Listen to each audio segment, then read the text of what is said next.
भय। भय क्या है? भय हमेशा ही अप्रत्यक्ष वस्तुओं से उत्पन्न होता है और अप्रत्यक्ष वस्तुओं पे समाप्त हो जाता है। भय किसी स्थिति विशेष के प्रति हमारी ही उन प्रतिक्रियाओं और कल्पनाओं का एक रूप है जिनका वास्तविकता से कोई नाता नहीं। भय हमारे मस्तिष्क का वो हिस्सा है जो हमें वो करने से रोकता है जिसमें हम सक्षम हैं। यदि आपसे किसी ने कह दिया उस वृक्ष के पास भूत है, तो आप उस वृक्ष के निकट कभी नहीं जाओगे, फिर चाहे वो वृक्ष कितना ही सुंदर क्यों ना हो, उसकी छांव कितनी ही आनंददायक क्यों ना हो। ऐसे ही जीवन में आपको डरा दिया जाता है, कभी बचपन से तो कभी किसी स्थिति विशेष के प्रति। ये मत करो, वो मत करो। मनुष्य भूल जाता है कि जीवन का दूसरा नाम ही कोशिश करते रहना है।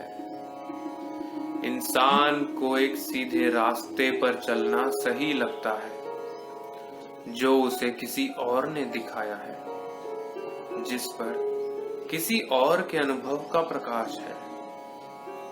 क्या इंसान को अपने अनुभव का प्रकाश नहीं खोजना चाहिए? इंसान जैसा जीना चाहता है नहीं जी पाता, जो करना चाहता है नहीं कर पाता, जिसका एकमात्र कारण है भय। भय उस मोड़ पर फैले अंधकार के समान है। जब तक आप वो मोड़ पार नहीं करोगे, तब तक आप कैसे जानोगे? क्या पता उस मोड़ के दूसरी तरफ प्रकाश हो। इंसान का भय सही को गलत और गलत को सही मानने पर मजबूर कर देता है।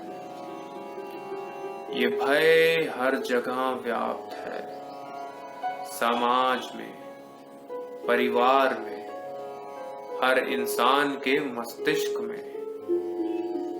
मनुष्य अक्सर इस भय रूपी अंधकार से सामना करता है और इसी में फंस के रह जाता है। ये भय रूपी अंधकार की जंजीरें आपके मस्तिष्क को जकड़ने लगती हैं। इसके फलस्वरूप इंसान वो खो देता है जो उसके समक्ष होता है। इस भय से मुक्ति का एक ही रास्ता है, गुरु की शरण।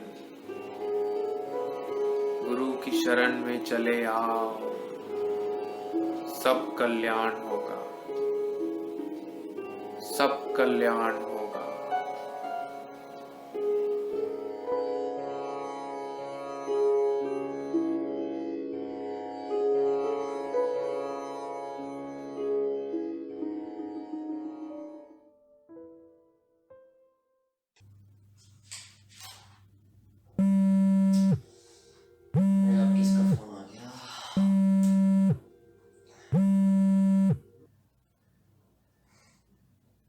कैसा है?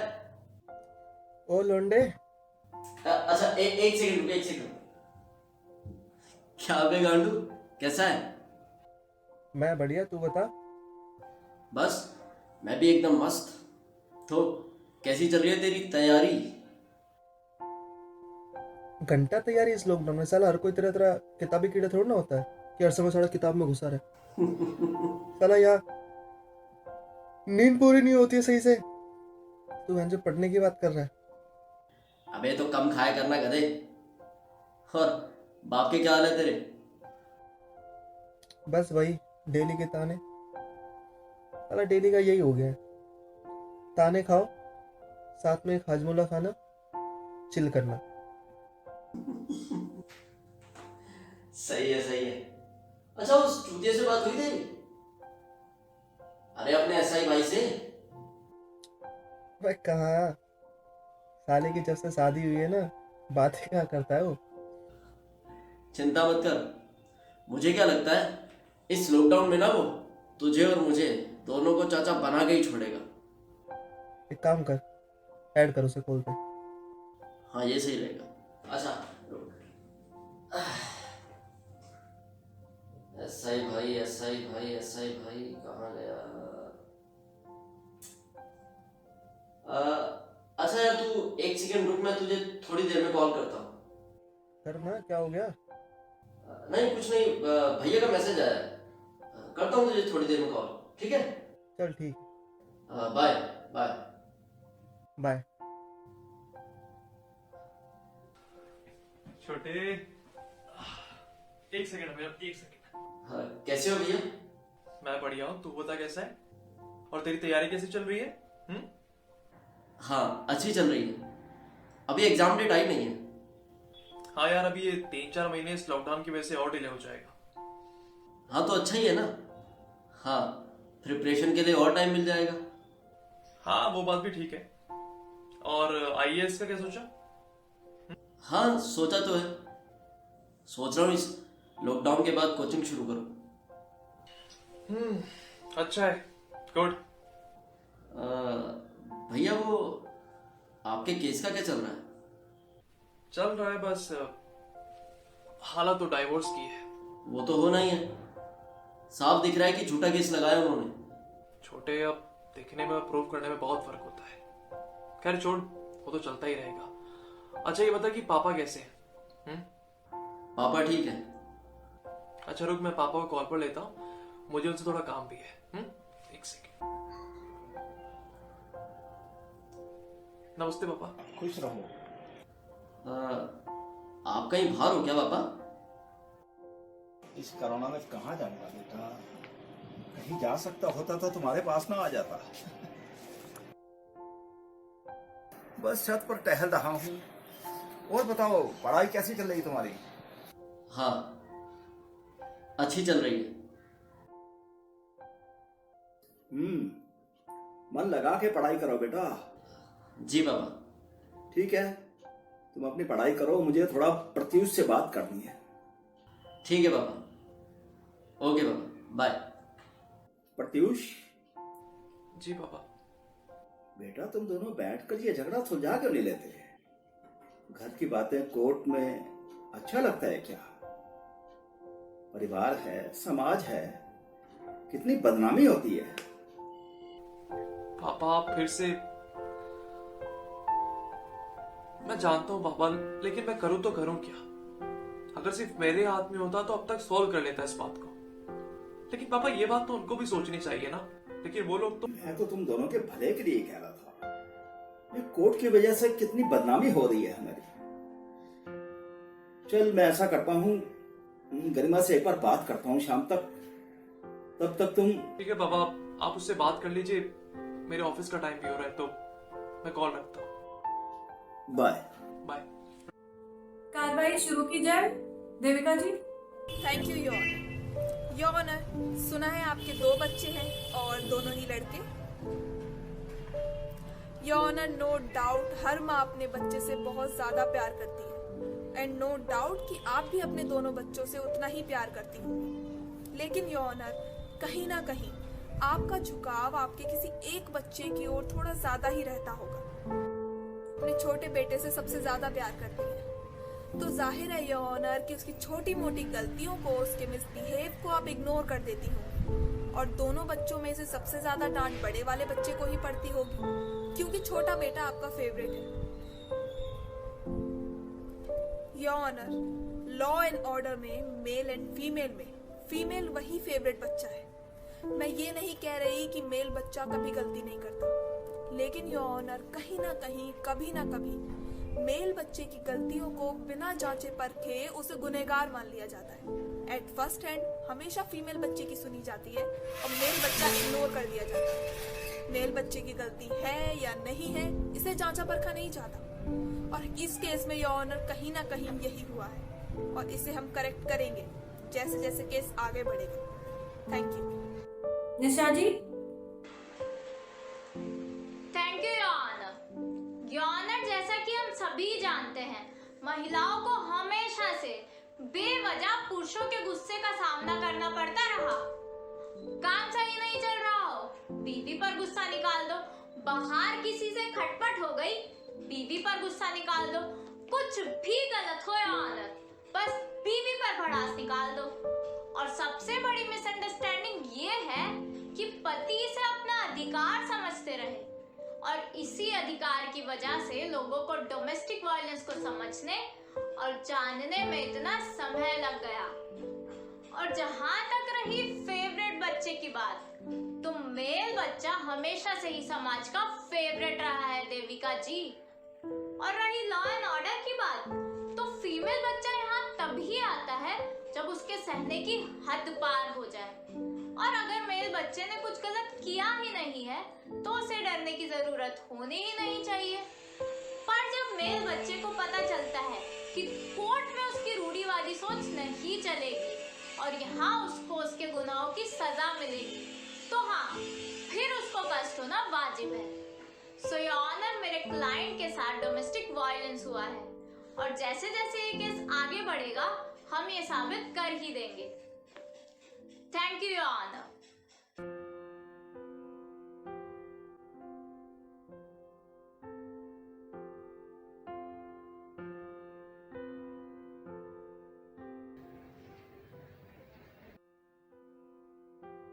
हाय पापा।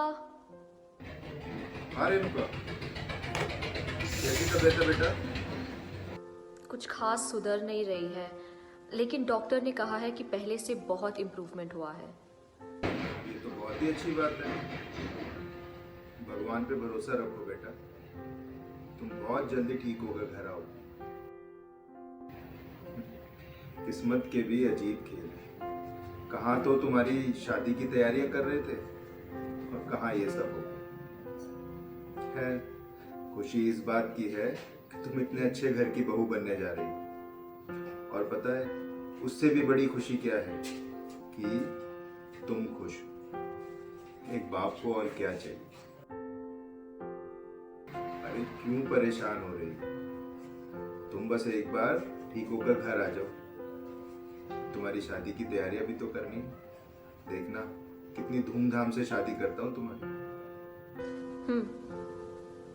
ठीक है बेटा, तुम अपना ध्यान रखो। मुझे थोड़ा ऑफिस का काम है, मैं तुमसे बाद में बात करता हूँ, ठीक है? बाय पापा। ओके। अच्छा रेणुका, बेटा वो तुम्हें एक रिपोर्ट दी थी टाइप करने के लिए, वो कर दी तुमने? हाँ पापा, वो लैपटॉप में है। ठीक है, मैं देख लेता हूँ। अरे सुनो सुनो, उसका पासवर्ड क्या है? पासवर्ड? हाँ बेटा, लैपटॉप का पासवर्ड तो चाहिए होगा ना? ओके, मैं भेजती हूँ। ठीक है, भेज दो। और पापा, मेरा मोबाइल पैक कल शाम तक एक्सपायर हो जाएगा, तो रिचार्ज कर देना। मैं रिचार्ज करवा देता हूँ। ठीक है, ओके बेटा।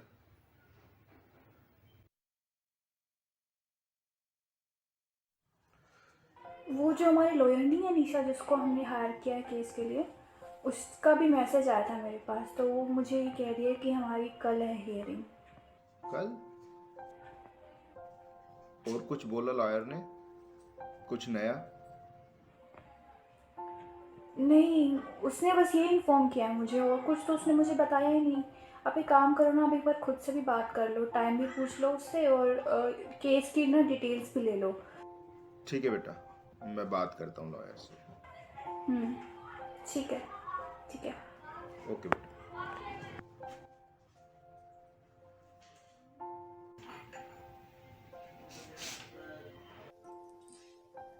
नमस्कार। जी प्रताप जी। लॉयर साहिबा, कितना खींचने का प्लान है केस को? सर, मैं भी कौन सा केस खींचना चाहती हूँ, पर आप बखूबी जानते हैं कोर्ट केसेस कछुए की चाल चलते हैं। पर मैं इतना वादा जरूर करती हूँ कि कड़ी से कड़ी सजा दिलवाऊंगी उसको। देखो बेटा, आप भी एक औरत हो, आप समझ सकती हो जो उसने मेरी बच्ची के साथ किया। आप तो बस अपना पूरा दमखम झोंक दीजिए। सर, आप निश्चिंत रहिए, मेरे होते हुए आपको चिंता करने की कोई जरूरत नहीं है। कल मेरी जरूरत पड़ेगी आपको जी नहीं, अभी तो नहीं, पर जब होगी मैं बता दूंगी। ठीक है, तो फिर आप संभालिए इसे अच्छे से। ठीक है जी। जी। नमस्कार जी।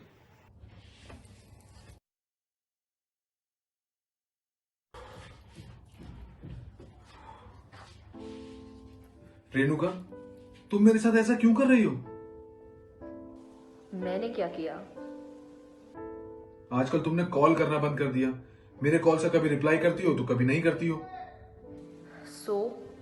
सो really I am your future husband, okay? और इससे क्या प्रूफ होता है? Proof? I have right to know कि मेरी वाइफ क्या कर रही है। इसके बजाय तुम ये पूछ सकते थे कि तुम्हारी फ्यूचर वाइफ की तबीयत कैसी है। I am in a fucking hospital. तुम्हें क्या लगता है मैं यहाँ क्या करूंगी? तुम्हारी बस यही प्रॉब्लम है, सीधे मुंह बात नहीं करती तुम। पता नहीं हमेशा ऐसे क्यों बिहेव करती रहती हो। मैं नहीं नितिन, तुम हमेशा ऐसे बिहेव करते हो। ये अधिकार जमाने वाली बातें जो करती हो उससे प्रॉब्लम है मुझे। Really? This is the thing? You know, after meeting you a couple of times, I've realized you're the most insecure person. और ये सोशल मीडिया इन्फ्लुएंसर वाली इमेज ने तुम्हें और इनसिक्योर बना दिया है। ओह, मतलब केयर करना तुम्हें अब इनसिक्योरिटी लगता है? तो इसमें मेरी गलती नहीं है। और सोशल मीडिया पर जो सही है मैं उसके लिए आवाज उठाता हूं, और सोशल इशू के लिए आवाज उठाना कहां से गलत है? पर्सनल लाइफ में जो सही है वो करना सीखो। एनीवे सिर्फ हेट स्पीच से सोशल इश्यूज सॉल्व नहीं होते। तुम ना अपनी लिमिट में रहो, ठीक है? सही गलत का ज्ञान मुझे मत दो। या that's what I am going to do. मैं अपने लिमिट में रहूंगी और तुम्हारे में नहीं। I have taken the decision. I am not going to marry you, so stop calling me. ये डिसीजन लेना तेरे हाथ में नहीं है, and you know that. Maybe, but I will try. I don't want to be a part of the circus you have for a family. How dare you? मेरी family के बारे में बोलने की हिम्मत कैसे हुई तुम्हारी? फैमिली छोड़ो, जो अपने भाई को नहीं समझ पाया वो किसी और को क्या समझेगा? मेरे भाई को इसमें मत घसीटो तो ज्यादा बेहतर है। क्यों? सच सुन के मिर्ची लगी? Remember, you will regret this. तो आ जाओ कोरोना वार्ड में।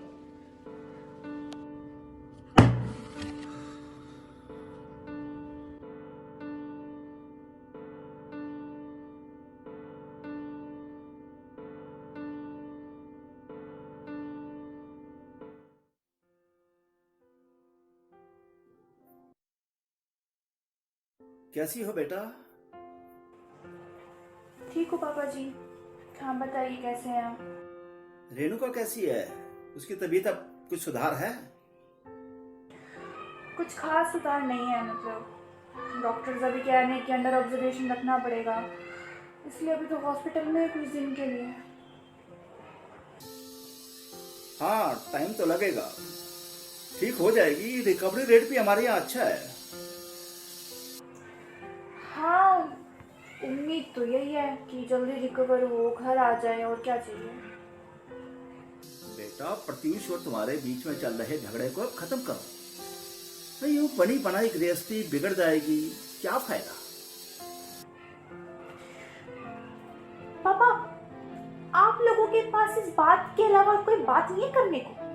सबके सब आके मुझे यही बात बार बार कहे जा रहा है, घर गृहस्थी घर गृहस्थी घर गृहस्थी। अरे कैसी घर गृहस्थी?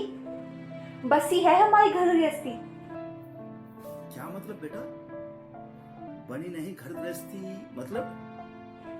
कुछ नहीं पापा, आप एक काम करिए, इस बात को जैसा है ना वैसा रहने दें, छेड़े मत इसको। लेकिन और ना, मुझे ना कहीं बाहर जाना है, मैं ना आपसे बाद में बात करती हूँ, ठीक है? मैं आके बात करूंगी आपसे, बाय। लेकिन बेटा सुनो तो।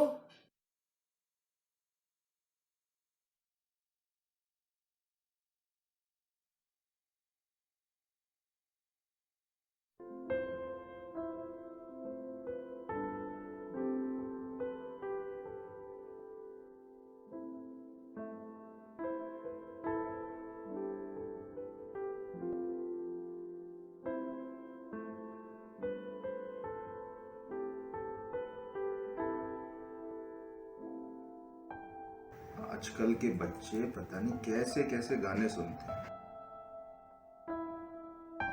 ये क्या है?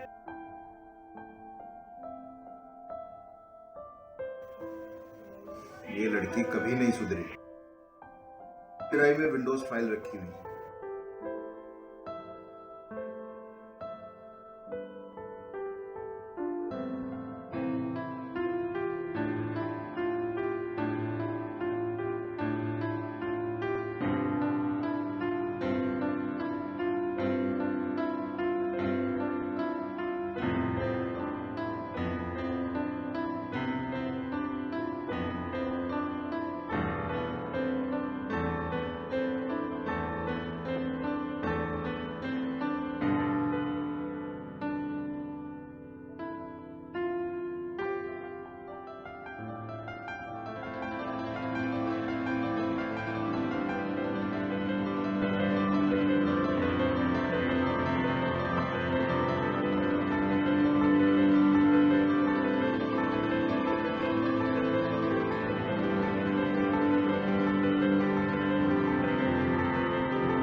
नहीं, ऐसा नहीं है कि मुझे हमेशा से पता था। एक्चुअली मैं छोटी थी तो मैं सोचती थी कि मैं ऐसी थी, और सच बताऊं तो मुझे कभी नहीं लगा कि ये गलत है, और गलत लगना भी नहीं चाहिए, क्योंकि मैं जो हूँ, मैं जैसी हूँ ऐसी तो मैं बचपन से हूँ। कुछ बातें याद आती हैं। हमारे गांव में जब हम लुका छुपी खेलते थे तो मेरी एक दोस्त थी, उसको लड़के के साथ छुपना अच्छा लगता था, बट मुझे मेरी दोस्त के साथ छुपना अच्छा लगता था। और कभी कभी क्या होता, जहाँ वो दोनों छुपे होते थे मैं भी वहीं जाती मेरी दोस्त के साथ छुप जाती। वो मुझसे बहुत डरती थी इस बात पे, और शायद इसका रहना जायज़ नहीं है, क्योंकि वो मेरी जैसी नहीं थी। एक्चुअली वो मेरे जैसा फील नहीं करती, ये कहना ज़्यादा सही है। और मेरी बताऊँ तो मुझे कभी वो फीलिंग नहीं है, कभी ऐसा फील नहीं कि लड़के के साथ छुपना चाहिए या चलो लड़के के साथ छुपना। एक किस्सा बताती हूँ मैं आपको। एक्चुअली वो टाइम था मेरी लाइफ का जब सब कुछ बदल गया। मैं जो भी हूँ, मैं आज भी बैठी हूँ, ये सब कुछ उस टाइम के बाद से फीलिंग होनी शुरू हुआ। तो हुआ क्या, हमारे पड़ोस में रिलेटिव आए थे, उनके साथ एक लड़के की सेम एज का। जैसे जैसे हमारी बातें होने लगी और हमारी कनेक्शन बन गया, अफेक्शन बढ़ने लगा, धीरे धीरे हम मिलने लगे। मैंने मेरे दोस्त को उस लड़के के साथ जो भी करते देखा था, मैं वही करती। पर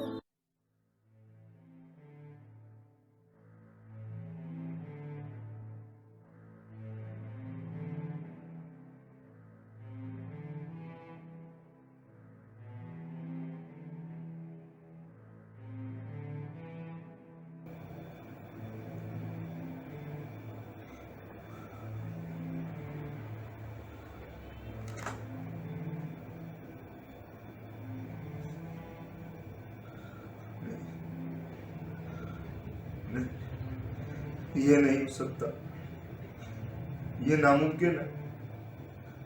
मैंने ध्यान रखा है उसका,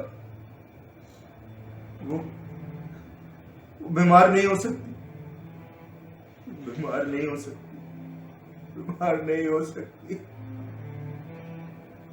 अगर कभी कहीं तुम कमजोर पड़ने लगो तो सोचना, अगर तुम कमजोर पड़ गए तो तुम्हारी इज्जत कमजोर पड़ जाएगी। लोग अगले जन्मों तक थूकेंगे तुम पर। क्या मुंह लेके बैठोगे समाज में? ये जो लोग प्राइड करते हैं, एक बीमारी को प्राइड बोलकर गंद मचा रखा है। पर तुम ऐसा होने नहीं दे सकते। कमजोर नहीं पड़ना है, खुद के लिए ना सही तो आने वाली पीढ़ी के लिए। आज इनमें है, कल को इनसे आने वाली पीढ़ियों में एक बीमारी फैलेगी। कमजोर नहीं पड़ना है, कमजोर नहीं पड़ना, कमजोर नहीं पड़ना है, कमजोर नहीं पड़ना है हमें, कमजोर नहीं पड़ना है। ये गलती इन बाहर के देशों की है जो ऐसी बीमारियों का घर हैं, और मैं ऐसी बीमारी को अपने घर में, अपने समाज में जिंदा नहीं रहने दे सकता। और मैंने वही किया जो मुझे करना चाहिए था, जो इस समाज के जिम्मेदार आदमी को हमारी संस्कृति बचाने के लिए करना चाहिए था। आज हम 10 हैं तो क्या कल 100 होंगे, परसों 1000। हम सब एक साथ हाथ से हाथ मिलाकर चलेंगे तो इस बीमारी को इस समाज से बाहर खदेड़ देंगे। क्या आप सब मेरे साथ हैं? क्या आप सब मेरे साथ हैं? हाँ हाँ, हम साथ हैं। हम इस बीमारी को जड़ से मिटा के रहेंगे। मैं आपसे वादा करता हूं, एक दिन हम जरूर कामयाब होंगे। नमस्कार।